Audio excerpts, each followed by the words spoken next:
Viewers welcome back in program जी doctor साहब हुण असीं चाहांगे जो साडे आखिरले जो प्रोग्राम दे जिहड़े पल ने उन्हां दे विच तुसीं साडे दर्शकां नाल अज दा विचार हो साझा कर दो जी डॉक्टर साहब। देखो इस प्रोग्राम ਨੂੰ ਅਸੀਂ ਨਗੇਟਸ ਆਫ ਸਪਿਰਿਚੁਅਲ ਵਿਜ਼ਡਮ ਦਾ ਨਾਂ ਦਿੱਤਾ ਹੈ। ਸੋ ਨਾਈਸ ਇਸ ਸੈਗਮੈਂਟ ਨੂੰ ਕਿ ਇਹ ਸੌਣ ਡਲੀਆਂ ਜਿਹੜੀਆਂ ਨੇ ਰੂਹਾਨੀ ਸਿਆਣਪ ਦੀਆਂ ਜੀ। ਹੁਣ ਬਹੁਤ ਵਾਰ ਜਦੋਂ ਅਸੀਂ ਅੰਦਰ ਵੱਲ ਝਾਕਦੇ ਹਾਂ ਜੇ ਤਾਂ ਮੈਡੀਕਲੀ ਸਟ੍ਰਿਕਟਲੀ ਕਿਹਾ ਜਾਏ ਤਾਂ ਫਿਰ ਆਰਗਨ ਨੇ ਉਹਨਾਂ ਦੇ ਵਿੱਚ ਕੁਛ ਧੜਕਦਾ ਹੈ ਤੇ ਜਦੋਂ ਤੁਹਾਡਾ ਬ੍ਰੇਨ ਦੀ ਫੰਕਸ਼ਨਿੰਗ ਉਹਨੂੰ ਉਹ ਮਾਈਂਡ ਬਣ ਜਾਂਦੀ ਹੈ ਬਾਕੀ ਅੰਗਾਂ ਦੇ ਆਪੋ ਆਪਣੇ ਕੰਮ ਨੇ। ਬਿਲਕੁਲ। ਪਰ ਜਦੋਂ ਅਸੀਂ ਰੂਹਾਨੀ ਨੁਕਤਾ ਨਿਗਾਹ ਤੋਂ ਦੇਖਦੇ ਹਾਂ ਤਾਂ ਫਿਰ ਜੇ ਮੈਂ ਗੁਰਬਾਣੀ ਦੇ ਆਧਾਰਿਤ ਗੱਲ ਕਰਾਂ ਔਰ ਖਾਸ ਤੌਰ ਤੇ ਜਪਜੀ ਸਾਹਿਬ 'ਚ ਜਿੱਥੇ ਅਸੀਂ ਇਹ ਪੜ੍ਹਦੇ ਹਾਂ ਤਿੱਥੇ ਘੜੀ ਹੈ ਸੁਰਤ ਮਤ ਮਨ ਬੁੱਧ ਤਿੱਥੇ ਘੜੀ ਹੈ ਸੁਰਾਂ ਸਿਦਾਂ ਕੀ ਸੁਧ। ਹੁਣ ਜਿੱਥੇ ਹੁਣ ਇਹ ਜਿਹੜੇ ਚਾਰੋਂ ਹੀ ਲਫ਼ਜ਼ ਨੇ ਤਿੱਥੇ ਘੜੀ ਹੈ ਸੁਰਤ ਮਤ ਮਨ ਬੁੱਧ। ਹੁਣ ਬੁੱਧੀ ਜਿਹੜੀ ਹੈ ਉਹ ਉਹਦਾ ਬਿਲਕੁਲ ਆਊਟਰ ਪਾਰਟ ਹੈ ਬਾਹਰਲਾ ਹਿੱਸਾ ਹੈ ਜਿਸ ਦੇ ਵਿੱਚ ਕੋਈ ਚੀਜ਼ ਉਹਦੀ ਸਾਡੇ ਸਾਹਮਣੇ ਆਉਂਦੀ ਹੈ ਔਰ ਜਿਵੇਂ ਆਮ ਲੋਕ ਜ਼ਬਾਨ 'ਚ ਵੀ ਸੀ ਜਾਂ ਕਹਿੰਦੇ ਨੇ ਪੰਜਾਬੀ 'ਚ ਕਿ ਦੁੱਧ ਤੇ ਬੁੱਧ ਦਾ ਭ੍ਰਿਸ਼ਟਣਾ ਪਤਾ ਨਹੀਂ ਕਦੋਂ ਹੋ ਜਾਏ ਕਿ ਵੀ ਦੁੱਧ ਦੇ ਵਿੱਚ ਇੱਕ ਤੁਪਕਾ ਨਿੰਬੂ ਦਾ ਪੈ ਜਾਏ ਸਿਰਕੇ ਦਾ ਪੈ ਜਾਏ ਤੇ ਦੁੱਧ ਖਰਾਬ ਹੋ ਜਾਂਦਾ ਤੇ ਭਾਵੇਂ ਜਿੰਨਾ ਮਰਜ਼ੀ ਕੋਈ ਰੌਸ਼ਨ ਦਿਮਾਗ ਜਾਂ ਚੰਗੀ ਬੁੱਧੀ ਵਾਲਾ ਇਨਸਾਨ ਪਤਾ ਨਹੀਂ ਕਿਹੜੀ ਗੱਲ ਉਸ ਨੂੰ ਪੁੱਠੇ ਕਰ ਦੇ। ਜਿਵੇਂ ਸਾਡੇ ਬਹੁਤ ਸਾਰੇ ਇੰਟੈਲੈਕਚੁਅਲ ਬੁੱਧੀਵਾਨ ਹੀ ਹੁੰਦੇ ਨੇ ਜਿਹੜਾ ਪੜ੍ਹਾਈ ਕਰਦਾ ਹੈ PhD ਕਰਦਾ ਹੈ ਅੱਗੇ ਤੁਰਦਾ ਹੈ ਲੇਕਿਨ ਕਈ ਵਾਰ ਅਸੀਂ ਦੇਖਦੇ ਹਾਂ ਕਿ ਐਂ ਠੀਕ ਜਾਂਦੇ ਜਾਂਦੇ ਪੁੱਠੇ ਪੈਰੀ ਤੁਰਨ ਲੱਗ ਪੈਂਦੇ ਨੇ ਉਹ ਸਾਰੀ ਉਮਰ ਫਿਰ ਉਸ ਬੁੱਧੀ ਦੇ ਦੁਆਲੇ ਹੀ ਜਿਹੜਾ ਉਹ ਘੁੰਮਦੇ ਰਹਿੰਦੇ ਨੇ ਔਰ ਗਵਾਚ ਜਾਂਦੇ ਨੇ। ਔਰ ਸ਼ਾਇਦ ਇਹੀ ਕਾਰਨ ਸੀ ਕਿ ਗੁਰੂ ਨਾਨਕ ਸਾਹਿਬ ਜਦੋਂ ਕਸ਼ਮੀਰ ਗਏ ਕਿਉਂਕਿ ਕਸ਼ਮੀਰ ਅਕਲ ਵਾਲਿਆਂ ਦਾ ਕਸ਼ਮੀਰੀ ਬ੍ਰਾਹਮਣਾਂ ਦਾ ਹੈੱਡਕੁਆਟਰ ਸੀ ਸਾਰੀਆਂ ਉੱਥੋਂ ਹੀ ਅਕਲਾਂ ਨਿਕਲਦੀਆਂ ਸੀ ਬੜੇ ਬੜੇ ਕੋਈ ਨੀਲਮ ਦਰਿਆ ਦੇ ਕੰਢੇ ਬੈਠਾ ਹੈ ਕੋਈ ਸ੍ਰੀਨਗਰ ਦੀ ਵੈਲੀ 'ਚ ਬੈਠਾ ਹੈ ਕੋਈ ਕਿਤੇ ਬੈਠੇ ਔਰ ਇਸੇ ਤਰ੍ਹਾਂ ਉੱਥੇ ਜਿਹੜੇ ਨੇ ਬੜੇ ਬੜੇ ਜਿਹੜੇ ਸਕਾਲਰ ਵਿਦਵਾਨ ਜਾ ਕੇ ਉਹਨਾਂ ਦੇ ਸਾਹਮਣੇ ਉੱਥੇ ਨਤਮਸਤਕ ਹੋ ਜਾਂਦੇ ਸੀ ਔਰ ਆਪਣਾ ਛੱਡ ਕੇ ਉਹਦੇ ਮਤ ਨੂੰ ਲੈ ਲੈਂਦੇ ਸੀ। ਹੁਣ ਗੁਰੂ ਨਾਨਕ ਸਾਹਿਬ ਵੀ ਗਏ ਔਰ ਬਹੁਤ ਵੱਡਾ ਵਿਦਵਾਨ ਸੀ ਬ੍ਰਹਮਦਾਸ ਜਿਸ ਨੇ ਉਹਨਾਂ ਦੇ ਨਾਲ ਜਿਹੜੀ ਉਹ ਵਿਚਾਰ ਚਰਚਾ ਕਰਨੀ ਚਾਹੀ ਕੀਤੀ ਪਰ ਇਵੈਂਚੁਅਲੀ ਜਿਹੜਾ ਉਸ ਨੇ ਆਪਣਾ ਸਿਰ ਗੁਰੂ ਨਾਨਕ ਸਾਹਿਬ ਦੇ ਅੱਗੇ ਝੁਕਾ ਦਿੱਤਾ ਜੋ ਕੁਛ ਉਹਦਾ ਅਕਲ ਬੁੱਧੀ ਦੇ ਨਾਲ ਜੋੜ ਕੇ ਸੀ ਔਰ ਉਸ ਦੇ ਉੱਥੇ ਇਤਿਹਾਸਕ ਗੁਰਦੁਆਰੇ ਗੁਰੂ ਨਾਨਕ ਸਾਹਿਬ ਦਾ ਇਹ ਜਿਹੜਾ ਅਸੀਂ ਪੜ੍ਹਦੇ ਹਾਂ ਰੋਜ਼ਾਨਾ ਆਸਾ ਦੀ ਵਾਰ 'ਚ ਕਿ ਪੜ੍ਹ ਪੜ੍ਹ ਗੱਡੀ ਲੱਦੀ ਹੈ ਪੜ੍ਹ ਪੜ੍ਹ ਭਰੀ ਹੈ ਸਾਥ ਪੜ੍ਹ ਪੜ੍ਹ ਬੇੜੀ ਪਾਈ ਹੈ ਪੜ੍ਹ ਪੜ੍ਹ ਭਰੀ ਹੈ ਖਾਤ ਪੜ੍ਹੀ ਹੈ ਜੇਤੇ ਬਰਸ ਬਰਸ ਪੜ੍ਹੀ ਹੈ ਜੇਤੇ ਮਾਸ ਪੜ੍ਹੀ ਹੈ ਜੇਤੀ ਆਰਜ ਪੜ੍ਹੀ ਹੈ ਜੇਤੇ ਸਾਸ ਨਾਨਕ ਲੇਖੈ ਇੱਕ ਗੱਲ ਹੋਰ ਹਉਮੈ ਝਖਣਾ ਝਾਕ। ਹੁਣ ਇਸ ਦੇ ਵਿੱਚ ਜਦੋਂ ਅਸੀਂ ਦੇਖਦੇ ਹਾਂ ਕਿ ਗੁਰੂ ਸਾਹਿਬ ਫਰਮਾਉਂਦੇ ਨੇ ਕਿ ਭਾਈ ਤੁਸੀਂ ਵੱਡੇ ਵੱਡੇ ਭਾਵੇਂ ਜਿਹੜਾ ਅੱਜ ਲਾਇਬ੍ਰੇਰੀ ਕਹਿ ਦਿਆਂਗੇ ਅੱਜ ਦੀ ਜ਼ਬਾਨ ਜਦੋਂ ਗੱਡਿਆਂ ਦੇ ਉੱਤੇ ਕਿਤਾਬਾਂ ਲੱਦੀਆਂ ਹੋਈਆਂ ਸੀ ਕਿ ਜੀ ਕਿਉਂਕਿ ਜਿਹਨੂੰ ਹਰਾਉਂਦੇ ਸੀ ਉਹਦੀਆਂ ਕਿਤਾਬਾਂ ਵੀ ਉਹ ਨਾਲ ਲੱਦ ਲੈਂਦੇ ਸੀ ਉਹ ਗੱਡੇ ਲੈ ਕੇ ਫਿਰਦੇ ਸੀ ਮੇਰੇ ਵਰਗਾ ਕੋਈ ਵਿਦਵਾਨ ਨਹੀਂ ਉਹਨਾਂ ਨੇ ਕਿਹਾ ਜੀ ਵੀ ਤੁਸੀਂ ਸਾਰੀ ਉਮਰ ਪੜ੍ਹੀ ਹੈ ਜੇਤੇ ਬਰਸ ਬਰਸ ਪੜ੍ਹੀ ਹੈ ਜੇਤੇ ਪੜ੍ਹਦੇ ਰਹੋ ਸਾਰੀ ਉਮਰ ਹਰ ਸਾਹ ਨਾਲ ਪੜ੍ਹੋ ਪਰ ਅਲਟੀਮੇਟਲੀ ਰੱਬ ਦੀ ਦਰਗਾਹ 'ਚ ਕਿਉਂਕਿ ਪੜ੍ਹਾਈ ਵੀ ਅਲਟੀਮੇਟਲੀ ਜੇ ਤੁਹਾਡੇ ਜਦੋਂ ਅਸੀਂ ਅਰਦਾਸ ਦੇ ਵਿੱਚ ਗੁਰੂ ਤੋਂ ਇਹ ਮੰਗਦੇ ਕਿ ਸਿੱਖਾਂ ਦਾ ਮਨ ਨੀਵਾਂ ਮਤ ਉੱਚੀ ਮਤ ਦਾ ਰਾਖਾ ਆਪ ਵਾਹਿਗੁਰੂ ਮਤ ਜਿਹੜੀ ਹੈ ਉੱਚੀ ਇੰਟੈਲੈਕਚੁਅਲ ਸੋਫਿਸਟੀਕੇਸ਼ਨ ਹੈ ਮਨ ਨੀਵਾਂ ਹਿਊਮਿਲਿਟੀ ਹੈ ਹਿਊਮਿਲਿਟੀ ਹਮੇਸ਼ਾ ਰੂਹਾਨੀਅਤ ਦੇ ਨਾਲ ਆਉਂਦੀ ਹੈ ਜਿਹਨੂੰ ਨਿਵੇਂ ਸੋ ਗੌਰਾ ਹੋਏ ਗੁਰੂ ਸਾਹਿਬ ਨੇ ਕਿਹਾ ਕਿ ਭਾਈ ਜਿਹੜਾ ਭਾਰਾ ਗੁੜ ਹੈ ਉਹੀ ਨਿਵੇਂਗਾ ਜਿਹੜੇ ਦਰਖਤ ਨੂੰ ਫਲ ਲੱਗਦੇ ਨੇ ਉਹ ਨਿਵੇਂ ਜਾਂਦਾ ਜਿਵੇਂ ਪੰਜਾਬੀ ਦੀ ਬੜੀ ਪਪੂਲਰ ਪੋਇਮ ਸੀ ਕਿ ਗੁਰੂ ਨਾਨਕ ਸਾਹਿਬ ਜਦੋਂ ਵਲੀ ਕੰਧਾਰੀ ਦੇ ਨਾਲ ਡਾਇਲੌਗ ਕਰ ਰਹੇ ਨੇ ਉੱਤੇ ਬੈਠਾ ਪਹਾੜੀ ਦੇ ਉੱਤੇ ਪਾਣੀ ਰੁਕਿਆ ਮਰਦਾਨੇ ਨੂੰ ਪਿਆਸਾ ਮੋੜ ਦਿੱਤਾ ਜਿਸ ਨਾਲ ਪੰਜਾ ਸਾਹਿਬ ਦਾ ਇਤਿਹਾਸ ਜੁੜਿਆ ਹੋਇਆ ਸੋ ਉਹ ਅਲਟੀਮੇਟਲੀ ਡਾਇਲੌਗ ਸੀ ਕਿ ਗੁਰੂ ਸਾਹਿਬ ਵਲੀ ਨੂੰ ਕਹਿ ਰਹੇ ਨੇ ਕਿ ਫਲ ਨੀਵੇਂ ਨੂੰ ਲੱਗਣ ਹਮੇਸ਼ਾ ਪਾਣੀ ਨੀਵਾਂ ਬਹਿੰਦਾ ਏ ਲੱਖ ਟਕਾ ਲੈ ਇਸ ਨੂੰ ਵਲੀਆ ਇਹ ਨਾ ਟਿਕ ਕੇ ਬਹਿੰਦਾ ਹੈ ਕਿ ਅਲਟੀਮੇਟਲੀ ਫਲ ਨੀਵੇਂ ਨੂੰ ਹੀ ਲੱਗਦੇ ਨੇ ਤੇ ਪਾਣੀ ਹਮੇਸ਼ਾ ਉੱਪਰ ਤੋਂ ਹੀ ਥੱਲੇ ਨੂੰ ਆਉਂਦਾ ਵੀ ਇਹ ਅਟਕੇਗਾ ਨਹੀਂ। ਔਰ ਇਸੇ ਤਰ੍ਹਾਂ ਜਦੋਂ ਅਸੀਂ ਗੁਰੂ ਸਾਹਿਬ ਨੇ ਨਾਨਕ ਲਿਖਿਆ ਇੱਕ ਗੱਲ ਕਿ ਵੀ ਅਲਟੀਮੇਟਲੀ ਰੱਬ ਦੀ ਦਰਗਾਹ ਤੁਹਾਡੇ ਜੀਵਨ ਦਾ ਪਰਪਸ ਕੀ ਹੈ। ਬਾਕੀ ਜੋ ਤੁਸੀਂ ਹੋਰ ਹਉਮੈ ਝਖਣਾ ਚਾਹ ਕੇ ਜਿੰਨੇ ਡਿਗਰੀਆਂ ਦੇ ਅਸੀਂ ਛੱਜ ਨਾਲ ਬੰਨੇ ਹੁੰਦੇ ਨੇ ਇਹ ਸਾਰੇ ਹਉਮੈ ਨੂੰ ਹੀ ਵਧਾਉਂਦੇ ਨੇ, ਉਸ ਨੂੰ ਇਕੱਠਾ ਕਰਦੇ।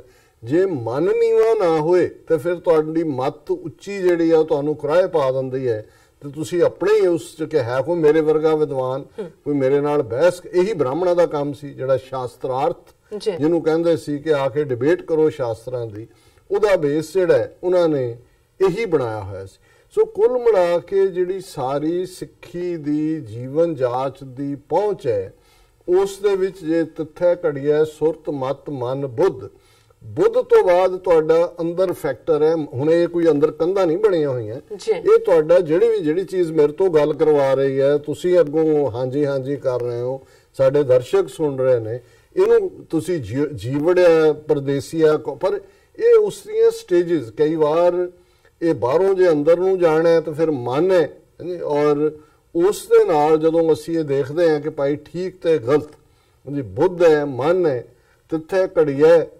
ਹੁਣ ਉਸ ਸੁਰਤ ਤੇ ਮਨ, ਸੁਰਤ ਜਿਹੜਾ ਉਹ ਸਭ ਤੋਂ ਸੂਖਮ ਰੂਪ ਹੈ। ਜਦੋਂ ਅਸੀਂ ਰੂਹ ਦੀ ਗੱਲ ਕਰਦੇ ਹਾਂ ਮੈਂ ਸਮਝਦਾ ਵੀ ਬੇਸ਼ੱਕ ਹੈ ਤਾਂ ਸਭ ਕੁਝ ਇਸ ਮਨ ਦੇ ਹਵਾਲੇ ਹੈ, ਜਿਸ ਨੂੰ ਗੁਰੂ ਸਾਹਿਬ ਨੇ ਫਰਮਾਇਆ ਸੀ ਕਿ ਕਬਹੂ ਜੀੜਾ ਊਬ ਚੜਤ ਹੈ ਕਬਹੂ ਜਾਏ ਪਿਆਲੇ, ਲੋਭੀ ਜੀਰਾ ਥਿਰ ਨਾ ਰਹਿਤ ਹੈ ਚਾਰੇ ਕੁੰਟਾਂ ਪਾਲੇ। ਘੁੰਮ ਰਿਹਾ ਚਾਰ ਚਫੇਰੇ, ਕਦੇ ਉੱਤੇ ਚੜ ਗਿਆ ਕਦੇ ਥੱਲੇ ਹੈ, ਉਹਨੇ ਤੁਹਾਨੂੰ ਟਿਕ ਕੇ ਬਹਿਣ ਨਹੀਂ ਦੇਣਾ। ਜਿਵੇਂ ਉਹ ਪਾਰਾ ਹੁੰਦਾ ਹੈ ਮਰਕਰੀ, ਦੇਖੋ ਕਿਵੇਂ ਕਦੇ ਥਰਮਾਮੀਟਰ ਟੁੱਟਦਾ ਸੀ ਤਾਂ ਉਹਨੂੰ ਤੁਸੀਂ ਫੜ ਥੋੜੀ ਸਕਦੇ ਸੀ। ਉਹ ਸਾਰਾ ਹੀ ਜਿਹੜਾ ਉਹ ਬੇਚੈਨ ਹੈ, ਇਵੇਂ ਸਾਡੀ ਬੇਚੈਨੀ ਹੈ। ਪਰ ਜਦੋਂ ਇਸ ਬੁੱਧੀ ਦੀ ਮਨ ਦੀ ਔਰ ਉਸ ਸਾਰੇ ਚੋਂ ਨਿਕਲ ਕੇ ਅਸੀਂ ਸੁਰਤ ਦੀ ਹਾਲਤ ਦੇ ਵਿੱਚ ਆਉਂਦੇ ਔਰ ਉਹ ਸੁਰਤ ਟਿਕਾ ਦੇ ਵਿੱਚ ਹੁੰਦੀ ਹੈ, ਉਹ ਤੁਹਾਨੂੰ ਠੀਕ ਤੇ ਗਲਤ ਦੀ ਪਛਾਣ ਵੀ ਕਰਵਾ ਦਿੰਦੀ ਹੈ ਤੇ ਅਲਟੀਮੇਟਲੀ ਉਹ ਤੁਹਾਨੂੰ ਭਾਣੇ ਦੇ ਵਿੱਚ ਵੀ ਲੈ ਆਉਂਦੀ ਹੈ। ਤੇ ਉਦੋਂ ਤੁਹਾਨੂੰ ਫਿਰ ਇੱਕ ਗੱਲ ਦੀ ਸਮਝ ਆ ਜਾਂਦੀ ਹੈ ਕਿ ਭਾਈ ਕੌਣ ਬੁਰਾ ਹੈ। ਔਰ ਕਈ ਵਾਰ ਇਹ ਕਹਿਣਗੇ ਜੀ ਜੇ ਕੋਈ ਬੁਰਾ ਭਲਾ ਹੀ ਨਹੀਂ ਹੈ ਫਿਰ ਇਹ ਕਾਹਦੇ ਕਰਮਾਂ ਦੀ ਕਾਹਦੀ ਗੱਲ ਹੈ।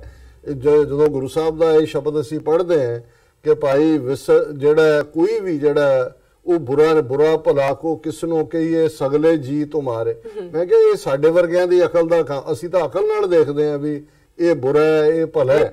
ਮੈਨੂੰ ਕੋਈ ਪੁੱਛਣ ਲੱਗਿਆ ਕਹਿਣ ਲੱਗਾ ਜੀ ਬੰਦੇ ਜਿਹਦੇ ਨਾਲ ਵੀ ਭਲਾ ਕਰੋ ਉਹ ਮਾੜਾ ਕਰਦੇ ਨੇ, ਦੂਸਰਾ ਹੁੰਦਾ ਤੇ ਤੁਸੀਂ ਕੀ। ਮੈਂ ਕਿਹਾ ਜੀ ਮੈਂ ਸਮਝਣ ਦੀ ਕੋਸ਼ਿਸ਼ ਕਰਦਾ ਵੀ ਪਹਿਲਾਂ ਜਦੋਂ ਕੋਈ ਵੀ ਹੋਏ ਤਾਂ ਮੈਂ ਉਹਨੂੰ ਕਹਿਣਾ ਕਿ ਭਾਈ ਚਲੋ ਬੈਨੀਫਿਟ ਆਫ ਫੇਥ ਦਿਓ, ਫੇਥ ਦਾ ਦਿਓ। ਫਿਰ ਕਹਿੰਦੇ ਫਿਰ ਜੇ ਕਰੇ ਫਿਰ ਮੈਂ ਕਿਹਾ ਬੈਨੀਫਿਟ ਆਫ ਡਾਊਟ, ਉਹਦੇ ਥੱਲੇ ਤੁਸੀਂ ਕਰ ਦਿਓ। ਕਹਿੰਦੇ ਫਿਰ ਮੈਂ ਕਿਹਾ ਜੀ ਫਿਰ ਫੋਰਗਿਵ, ਮਾਫ ਕਰ ਦਿਓ।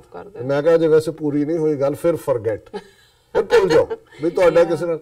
ਅਦਰਵਾਈਜ਼ ਇਨਸਾਨੀ ਰਿਸ਼ਤਿਆਂ ਨੂੰ, ਔਰ ਇੱਕ ਗੱਲ ਹਮੇਸ਼ਾ ਯਾਦ ਰੱਖੋ ਕਿ ਜਿੰਨੀ ਸ਼ਿਕਾਇਤ ਅਸੀਂ ਕਰਦੇ ਹਾਂ ਆਪਣੇ ਆਲੇ ਦੁਆਲੇ ਤੋਂ, ਮੈਂ ਉਹਦੇ ਨਾਲ ਇਹ ਕੀਤਾ ਉਹਨੇ, ਉਹਦਾ ਕੀ ਹੁੰਦਾ ਤੁਸੀਂ ਛੋਟੇ ਹੁੰਦੇ ਹੋ ਅਲਟੀਮੇਟਲੀ ਆਪਣੇ ਆਪ 'ਚ ਵੀ ਜਿਹੜਾ ਕੁੜਦੇ ਹੋ ਘੁਲਦੇ ਹੋ ਆਪਣੇ ਆਪ ਨਾਲ।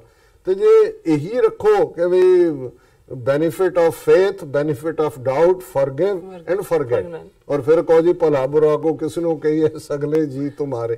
ਸੋ ਇਹੀ ਤੁਹਾਨੂੰ ਅਲਟੀਮੇਟਲੀ ਤੁਹਾਡੇ ਇਹ ਨਹੀਂ ਕਿ ਕੌਣ ਡਿਜ਼ਰਵ ਕਰਦਾ ਹੈ ਕਿ ਨਹੀਂ ਕਰਦਾ, ਇਹ ਤੁਸੀਂ ਨਹੀਂ ਹੋ ਫੈਸਲਾ ਕਰਨ ਵਾਲੇ। ਇਹ ਤੁਹਾਡੇ ਆਪਣੇ ਮਨ ਦਾ ਸਕੂਨ, ਤੁਹਾਡੇ ਮਨ ਦਾ ਚੈਨ ਇਸ ਦੇ ਨਾਲ ਗਵਾਚਦਾ ਨਹੀਂ ਹੈ। ਤੇ ਤੁਹਾਨੂੰ ਫਿਰ ਇਹ ਵੀ ਸਮਝ ਆ ਜਾਂਦਾ ਕਿ ਵੀ ਜੇ ਸਭ ਦਾ ਸਿਰਜਣਹਾਰਾ ਵਾਹਿਗੁਰੂ ਹੈ, ਰੱਬ ਹੈ, ਅੱਲਾਹ ਤਾਲਾ ਹੈ, ਤੇ ਅੱਲਾਹ ਤਾਲਾ ਸੋਹਣਾ ਹੁਸਨੇ ਜਮਾਲ ਹੈ, ਤੇ ਉਹ ਫਿਰ ਜਿਹੜੀ ਕੁਝ ਚੀਜ਼ ਥੋੜੀ ਪੈਦਾ ਕਰਦਾ, ਉਹਨੇ ਸਭ ਕੁਝ ਜੋ ਬਣਾਇਆ ਸੋਹਣਾ ਹੀ ਹੈ। ਸ਼ਾਇਦ ਸਾਨੂੰ ਨਹੀਂ ਸਮਝ ਆਉਂਦੀ ਜਾਂ ਅਸੀਂ ਛੋਟੇ। ਔਰ ਜਿਹੜਾ ਸ਼ਬਦ ਭਗਤ ਨਾਮਦੇਵ ਜੀ ਦਾ 36ਵਾਂ ਸ਼ਬਦ ਅਸੀਂ ਗੁਰੂ ਗ੍ਰੰਥ ਸਾਹਿਬ ਚ ਉਹਨਾਂ ਦੇ 59 ਸ਼ਬਦ ਨੇ ਔਰ ਅੱਜ ਦੇ ਦਿਨ ਅਸੀਂ ਉਹਦੀ ਵਿਚਾਰ ਕਰਦੇ, ਇਸ ਦਾ ਭਾਵ ਇਸੇ ਤੇ ਹੀ ਆ ਕੇ ਖਲੋਤਾ ਹੈ। ਮਾਲੀ ਗੌੜਾ ਰਾਗ ਦੇ ਵਿੱਚ ਚੱਲ ਰਹੇ ਸ਼ਬਦ ਨੇ ਉਹਨਾਂ ਦੇ। ਔਰ ਰਹਾਉ ਦੀ ਤੁਕੀ ਜਿਹੜੀ ਹੈ ਪਹਿਲੀ ਤੁਕ ਹੈ, ਸਭੈ ਕਟ ਰਾਮ ਬੋਲੇ ਰਾਮਾ ਬੋਲੇ ਰਾਮ ਬਿਨਾ ਕੋ ਬੋਲੇ ਰੇ। ਰਹਾਉ ਕਿ ਹਰ ਇੱਕ ਦੇ ਦਿਲ ਦੇ ਵਿੱਚ ਉਹ ਰਾਮ ਰਮਿਆ ਹੋਇਆ ਹੈ। ਦਸ਼ਰਥ ਦਾ ਬੇਟਾ ਰਾਮ ਨਹੀਂ, ਉਹੀ ਹੈ। ਰਾਮ ਤੋਂ ਬਿਨਾ, ਰੱਬ ਤੋਂ ਬਿਨਾ ਕੀ ਹੈ? ਏਕਲ ਮਾਟੀ ਕੁੰਜਰ ਚੀਟੀ ਭਾਜਨ ਹੈ ਬਹੁ ਨਾਨਾ ਰੇ ਅਸਥਾਵਰ ਜੰਗਮ ਕੀਟ ਪਤੰਗਮ ਘਟ ਘਟ ਰਾਮ ਸਮਾਨਾ ਰੇ। ਤੇ ਇੱਕੋ ਮਿੱਟੀ ਹੈ ਜਿਹਦਾ ਹਾਥੀ ਬਣੇ ਔਰ ਚਿੰਟੀ ਕੀੜੀ ਬਣੀ ਹੈ।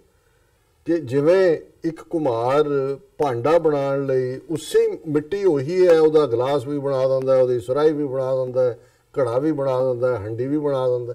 ਇਸੇ ਤਰ੍ਹਾਂ ਹੀ ਜਿੰਨੇ ਜੀਵ ਜੰਤੂ ਨੇ, ਅਸੀਂ ਸਾਡੀ ਹੋਂਦ ਹੈ, ਹਾਥੀ ਤੇ ਕੀੜੀ ਉਸੇ ਹੀ ਮਿੱਟੀ ਨੇ ਬਣਾਏ ਨੇ। ਏਕਲ ਮਾਟੀ ਕੁੰਜਰ ਚੀਟੀ, ਕੁੰਜਰ ਕੁੰਚਰ ਨੂੰ ਕਹਿੰਦੇ ਨੇ, ਹਾਥੀ ਨੂੰ, ਚੀਟੀ ਕੀੜੀ ਨੂੰ ਕਹਿੰਦੇ ਨੇ। ਭਾਜਨ ਹੈ ਬਹੁ ਨਾਨਾ ਰੇ। ਇਹ ਅੱਡ-ਅੱਡ ਤਰ੍ਹਾਂ ਦੇ ਜਿਹੜੇ ਨੇ ਵੈਰਾਈਟੀ ਬਣਾਈ ਹੋਈ ਹੈ ਔਰ ਹੈ ਇੱਕੋ ਹੀ ਮਿੱਟੀ 'ਚ।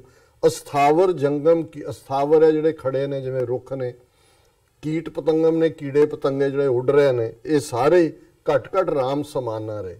ਰੁੱਖਾਂ ਦੇ ਵਿੱਚ ਵੀ ਰੱਬ ਹੈ, ਆਲੇ ਦੁਆਲੇ 'ਚ ਵੀ ਰੱਬ ਹੈ। ਕਦੇ ਤੁਸੀਂ ਦੇਖੋ ਰੁੱਖਾਂ ਦੀ ਆਵਾਜ਼, ਕਦੇ ਚੁੱਪਚਾਪ ਜੰਗਲ 'ਚ ਕਿਸੇ ਇਕਾਂਤ 'ਚ ਜਾ ਕੇ ਉਹ ਤੁਹਾਨੂੰ ਬੋਲਦੇ ਵੀ ਨਜ਼ਰ ਆਉਂਦੇ ਨੇ। ਉਹ ਫਕੀਰ ਨੇ। ਉਹ ਫਕੀਰੀ ਦਾ ਜਦੋਂ ਬਾਬਾ ਫਰੀਦ ਨੇ ਇਹ ਕਿਹਾ ਕਿ ਦਰਵੇਸ਼ਾਂ ਨੂੰ ਲੋੜੀ ਹੈ ਰੁੱਖਾਂ ਦੀ ਜੀਰਾਂਦ। ਜੀਰਾਂਦ ਹੈ ਪੇਸ਼ੈਂਸ। ਜਿਹੜਾ ਰੱਬ ਦਾ ਬੰਦਾ ਹੈ, ਜੇ ਉਹਨੂੰ ਲੱਗਦਾ ਉਹ ਇੰਪੇਸ਼ੈਂਟ ਹੋ ਰਿਹਾ ਹੈ, ਕਿਸੇ ਗੱਲ ਤੋਂ ਬੇਆਰਾਮ ਹੋ ਰਿਹਾ, ਇੱਕ ਵਾਰੀ ਦਰਖਤ ਵਾਲੀ ਦੇਖ ਲਓ ਕਿ ਖੜਾ ਹੈ ਉੱਥੇ। ਹਵਾ ਇਹ ਵਿਚਾਰਾ ਨਹੀਂ ਹੈ, ਹਵਾ ਚੱਲੀ, ਤੂਫਾਨ ਚੱਲਿਆ, ਉਹਨੇ, ਉਹ ਦਰਵੇਸ਼ ਹੈ, ਉਹ ਤੁਹਾਨੂੰ ਫਲ ਵੀ ਦੇ ਰਿਹਾ ਹੈ, ਤੁਸੀਂ ਉਹਨੂੰ ਵੱਢ ਵੀ ਦਿੰਦੇ ਹੋ, ਉਹ ਫੇਰ ਮੌਲ ਪੈਂਦਾ ਹੈ, ਫਿਰ ਤੁਹਾਨੂੰ ਫਲ ਦਿੰਦਾ ਹੈ, ਛਾਂ ਦਿੰਦਾ ਹੈ। ਉਹਨੇ ਕਦੇ ਥੋੜੀ ਪੁੱਛਿਆ ਵੀ ਉਹਦੀ ਛਾਂ ਦੇ ਥੱਲੇ ਬਹਿਣ ਵਾਲਾ ਚੋਰ ਹੈ ਕਿ ਸਾਧ ਹੈ। ਇਹੀ ਫਕੀਰ ਹੈ, ਇਹੀ ਦਰਵੇਸ਼ ਹੈ। ਬਾਬਾ ਫਰੀਦ ਨੇ ਜਦੋਂ ਕਿਹਾ ਕਿ ਦਰਵੇਸ਼ਾਂ ਨੂੰ ਲੋੜੀ ਹੈ ਰੁੱਖਾਂ ਦੀ ਜੀਰਾਂਦ, ਸੋ ਭਗਤ ਨਾਮਦੇਵ ਜੀ ਕਹਿੰਦੇ ਨੇ ਏਕਲ ਚਿੰਤਾ ਰਾਖ ਅਨੰਤਾ ਔਰ ਤਜੋ ਸਭ ਆਸਾ ਰੇ ਪ੍ਰਣਵੈ ਨਾਮਾ ਭੈ ਨਿਕਾਮਾ ਕੋ ਠਾਕੁਰ ਕੋ ਦਾਸਾ ਰੇ। ਉਹਨਾਂ ਨੇ ਕਿਹਾ ਕਿ ਭਾਈ ਇੱਕੋ ਹੀ, ਜਦੋਂ ਰੱਬ ਦੇ ਨਾਲ ਤੁਸੀਂ ਜੁੜ ਜਾਓ ਫਿਰ ਇੱਕੋ ਹੀ ਤੁਹਾਨੂੰ ਚਿੰਤਾ ਹੋਏ ਕਿ ਭਾਈ ਮੈਂ ਉਸ ਆਪਣੇ ਵਾਹਿਗੁਰੂ ਦੇ ਜਿਹੜਾ ਅਨੰਤ ਹੈ, ਇਨਫਿਨਿਟ ਹੈ, ਉਹਦੇ ਨਾਲ ਜੁੜਨਾ ਹੈ। ਹੋਰ ਕਿਸੇ ਚੀਜ਼ ਦੀ ਕੋਈ ਆਸ ਨਾ ਰੱਖੋ। ਜੇ ਆਸ ਰੱਖਣੀ ਹੈ, ਸਭੋ ਭੱਜੈ ਆਸਰਾ ਚੁੱਕੈ ਸਭ ਅਸਰਾਓ ਚੀਤ ਆਵੇ ਜਿਸ ਉਸ ਪਾਰ ਬ੍ਰਹਮ ਲਗੈ ਨ ਤਾਤੀ ਵਾਓ। ਫਿਰ ਤੱਤੀ ਹਵਾ ਨਹੀਂ ਲੱਗਦੀ ਜਿਹੜਾ ਰੱਬ ਦਾ ਹੀ ਆਸਰਾ ਢੂੰਡਦੇ। ਔਰ ਇਹੀ ਭਗਤ ਜੀ ਨੇ ਫਰਮਾਇਆ ਏਕਲ ਚਿੰਤਾ ਰਾਖ ਅਨੰਤਾ ਔਰ ਤਜੋ ਸਭ ਆਸਾ ਰੇ ਪ੍ਰਣਵੈ ਨਾਨਕ ਪ੍ਰਣਵੈ ਨਾਮਾ ਭੈ ਨਹਿ ਕਾਮਾ ਕੋ ਠਾਕੁਰ ਕੋ ਦਾਸਾ ਰੇ। ਉਹਨਾਂ ਨੇ ਕਿਹਾ ਕਿ ਜਦੋਂ ਇਹ ਅਵਸਥਾ ਆ ਜਾਂਦੀ ਹੈ, ਨਾਮਦੇਵ ਪ੍ਰਣਵੈ ਕਹਿੰਦੇ ਨੇ ਕਿ ਫਿਰ ਉਹ ਮਨੁੱਖ ਜਿਹੜਾ ਸਿਰਫ ਤੇ ਸਿਰਫ ਹਰ ਇੱਕ ਰੱਬ ਦੇਖਦਾ ਹੈ, ਉਹ ਨਿਹਕਾਮ ਹੋ ਜਾਂਦਾ। ਨਿਹਕਾਮ ਹੈ ਕਿ ਕੋਈ ਡਿਜ਼ਾਇਰ ਤੋਂ ਫਰੀ ਹੋ ਜਾਂਦਾ, ਜਿਹਨੂੰ ਅਸੀਂ ਕਹਿੰਦੇ ਸੇਵਾ ਕਰਤ ਹੋਏ ਨਿਹਕਾਮੀ ਤਿਸ ਕੋ ਹੋਤ ਪ੍ਰਾਪਤ ਸੁਆਮੀ। ਕਿ ਰੱਬ ਉਹਨਾਂ ਨੂੰ ਮਿਲਦਾ ਜਿਹੜੇ ਸੇਵਾ ਦੇ ਵਿੱਚ ਜੁੜ ਕੇ, ਔਰ ਸੇਵਾ ਜ਼ਰੂਰੀ ਨਹੀਂ ਕਿ ਲੰਗਰ ਦਾ ਵੀ ਦਾਲ ਵਰਤਾਉਣ ਨੂੰ ਹੀ ਸੇਵਾ ਕਹਿੰਦੇ ਨੇ, ਉਹ ਵੀ ਇੱਕ ਹਿੱਸਾ ਹੈ। ਇਹ ਮਖਲੂਕ ਦੀ ਸੇਵਾ ਹੈ, ਖਲਕਤ ਦੀ ਸੇਵਾ ਹੈ, ਦੁਨੀਆ ਦੀ ਖੁਸ਼ੀ ਹੈ। ਉਹ ਆਜ਼ਾਦੀ ਦੇ ਲਈ ਲੜਨਾ ਵੀ ਇਹ ਹੈ ਕਿ ਭਾਈ ਤੁਹਾਡੇ ਕੋਲ ਐਸਾ ਸਿਸਟਮ ਹੋਏ ਤਾਂ ਕਿ ਤੁਸੀਂ ਲੋਕਾਂ ਨੂੰ ਸੁੱਖ ਦੇ ਸਕੋ, ਉਹਨਾਂ ਦੇ ਤੁਸੀਂ ਜਿਹੜੇ ਮਸਲੇ ਹੱਲ ਕਰ ਸਕੋ। ਕੋ ਠਾਕੁਰ ਕੋ ਦਾਸਾ ਰੇ। ਤੇ ਭਗਤ ਜੀ ਕਹਿੰਦੇ ਨੇ ਫਿਰ ਜਦੋਂ ਮਨੁੱਖ ਉਸ ਲੈਵਲ ਤੇ ਚਲਾ ਜਾਂਦਾ ਤੇ ਉਹਦੇ ਤੇ ਰੱਬ 'ਚ ਕੋਈ ਫਰਕ ਨਹੀਂ ਹੁੰਦਾ। ਫਿਰ ਇਹ ਨਹੀਂ ਹੁੰਦਾ ਕਿ ਕੋਈ ਅੱਡ ਨੇ, ਉਹ ਤਾਂ ਉਵੇਂ ਹੀ ਹੈ ਜਿਵੇਂ ਕਬੀਰ ਸਾਹਿਬ ਨੇ ਫਰਮਾਇਆ ਕਿ ਪਾਛੇ ਲਾਗੋ ਹਰ ਫਿਰੇ ਕਹਿਤ ਕਬੀਰ ਕਬੀਰ। ਕਬੀਰ ਮਨ ਨਿਰਮਲ ਭਇਆ ਜੈਸੇ ਗੰਗਾ ਨੀਰ। ਕਿ ਗੰਗਾ ਦੇ ਪਾਣੀ ਵਾਂਗ ਤਾਂ ਸਾਫ਼ ਹੁੰਦੀ ਹੋਣੀ ਗੰਗਾ, ਹੁਣ ਤਾਂ ਦੁਨੀਆ ਭਰ ਦੀ ਪੋਲਿਊਸ਼ਨ ਹੈ, ਪਰ ਕਬੀਰ ਮਨ ਨਿਰਮਲ ਭਇਆ ਜੈਸੇ ਗੰਗਾ ਨੀਰ ਪਾਛੇ ਲਾਗਤ ਹਰ ਲਾਗੋ ਹਰ ਫਿਰੇ ਕਹਿਤ ਕਬੀਰ ਕਬੀਰ। ਰੱਬ ਆਵਾਜ਼ਾਂ ਮਾਰ ਰਿਹਾ ਵੀ ਕਬੀਰ ਕਿੱਧਰ ਚਲਾ ਗਿਆ ਜੀ। ਸੋ ਇਹ ਅੱਜ ਦਾ ਵਿਚਾਰ ਜੀ। ਡਾਕਟਰ ਸਾਹਿਬ ਤੁਹਾਡਾ ਬਹੁਤ ਬਹੁਤ ਸ਼ੁਕਰੀਆ, ਤੁਸੀਂ ਅੱਜ ਦੇ ਐਮ ਇਸ਼ੂ ਤੇ ਅੱਜ ਦਾ ਵਿਚਾਰ ਸਾਡੇ ਦਰਸ਼ਕਾਂ ਨਾਲ ਸਾਂਝਾ ਕੀਤਾ। ਅਸੀਂ ਆਪਣੀ ਵਿਚਾਰ ਨੇ ਇਜਾਜ਼ਤ, ਪਰ ਉਸ ਤੋਂ ਪਹਿਲਾਂ ਅਸੀਂ ਫੇਰ ਦੁਬਾਰਾ ਆਪਣੇ ਦਰਸ਼ਕਾਂ ਨੂੰ ਦੱਸ ਦਈਏ ਤੁਹਾਡੀ ਹੀ ਫਰਮਾਇਸ਼ ਤੇ ਤੁਹਾਡੀ ਹੀ ਬੇਨਤੀ ਤੇ ਜੋ ਸਾਡੇ ਪ੍ਰੋਗਰਾਮ ਦਾ ਸਮਾਂ ਹੈ ਉਹ 7:30 ਤੋਂ ਲੈ ਕੇ 9 ਵਜੇ ਤੱਕ ਕਰ ਦਿੱਤਾ ਗਿਆ ਹੈ। 1.5 ਘੰਟਾ ਤੁਸੀਂ ਸਾਡੇ ਪ੍ਰੋਗਰਾਮ ਨੂੰ ਮਾਣ ਸਕਦੇ ਹੋ ਔਰ ਇਸ ਨੂੰ ਤੁਸੀਂ YouTube ਤੇ TV 84 ਦੇ ਚੈਨਲ ਤੇ ਲਾਈਵ ਦੇਖ ਸਕਦੇ ਹੋ ਐਵਰੀਡੇ ਮੰਡੇ ਤੋਂ ਫਰਾਈਡੇ। ਔਰ ਅਸੀਂ ਇਹ ਵੀ ਚਾਹਾਂਗੇ ਕਿ ਤੁਸੀਂ ਇਸ ਨੂੰ ਵੱਧ ਤੋਂ ਵੱਧ ਸਬਸਕ੍ਰਾਈਬ ਵੀ ਕਰੋ। ਜੋ ਤੁਹਾਡੇ ਰਾਏ ਤੇ ਸੁਝਾਅ ਨੇ ਉਹ ਤੁਸੀਂ ਸਾਨੂੰ ਇਹਨਾਂ ਜੋ ਵੀਡੀਓਜ਼ ਆਉਂਦੀਆਂ ਨੇ ਉਹਨਾਂ ਥੱਲੇ ਤੁਸੀਂ ਸਾਨੂੰ ਭੇਜ ਸਕਦੇ ਹੋ, ਅਸੀਂ ਤੁਹਾਡੇ ਨਾਲ ਸ਼ੇਅਰ ਕਰਾਂਗੇ। ਔਰ ਇਹ ਵੀ ਦੱਸ ਦਈਏ ਜੋ ਸਾਡੇ ਜੋ ਪੰਜਾਬੀ ਖਬਰਾਂ ਹੁੰਦੀਆਂ ਨੇ ਉਹ 9 ਵਜੇ ਤੋਂ ਲੈ ਕੇ 9:30 ਵਜੇ ਤੱਕ ਹੁੰਦੀਆਂ ਨੇ। ਜੋ ਅਮਰਵੀਰ ਜੀ ਜਿਹੜੇ ਵੱਖ-ਵੱਖ ਸ਼ਖਸੀਅਤਾਂ ਨਾਲ ਗੱਲਬਾਤ ਕਰਦੇ ਨੇ ਉਹ ਹੋਣਗੀਆਂ 9:30 ਵਜੇ ਤੋਂ ਲੈ ਕੇ 10 ਵਜੇ ਤੱਕ। ਇਹ ਵੀ ਦੱਸ ਦਈਏ ਕਿ ਜੋ ਤੁਸੀਂ TV 84 ਨੂੰ .tv ਤੇ ਜਾ ਕੇ ਲਾਈਵ ਸਟ੍ਰੀਮ ਤੇ ਵੀ ਤੁਸੀਂ ਪ੍ਰੋਗਰਾਮ ਸਾਡੇ ਦੇਖ ਸਕਦੇ ਹੋ। ਔਰ ਇੱਥੇ ਤੁਹਾਡੇ ਤੋਂ ਲੈਂਦੇ ਆ ਇਜਾਜ਼ਤ।